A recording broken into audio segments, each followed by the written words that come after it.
In this video, I'm going to show you how to use the slab roller. The first thing you need to do when you get your clay is make it into the shape that your slab is going to be in. If your slab is going to be a rectangle, then you need to square up your clay first. If it's going to be a circle slab, you can use a ball of clay. But you can't roll through a thick chunk of clay into the slab roller. You need to make it a little bit flat before you can flatten it all the way. The way that I do that is to throw the clay down on the plaster slab at an angle. This is called throwing a slab. There's a number of ways to pre-flatten your clay, but this way I think is the most efficient. When the clay lands on the table at an angle, it will catch on one corner and it'll stretch to go flat.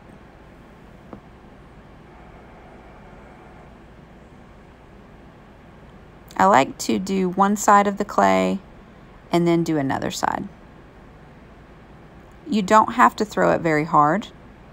You just have to hit it at an angle, like so.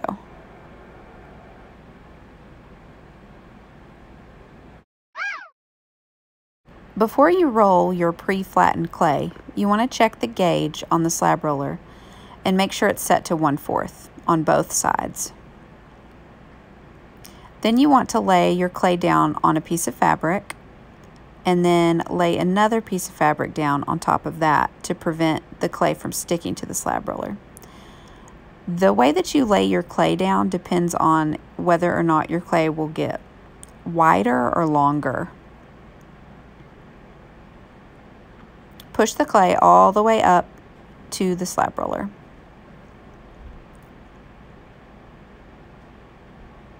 Then you can roll the wheel. Make sure the clay and the fabric are getting pushed through. Simple as that.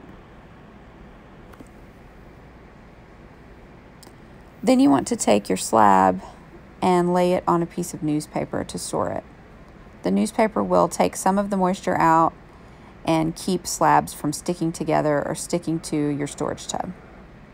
Newspaper will also dry out your clay a little bit, so you want to make sure and wrap it in plastic as well. And that's how you use the slab roller.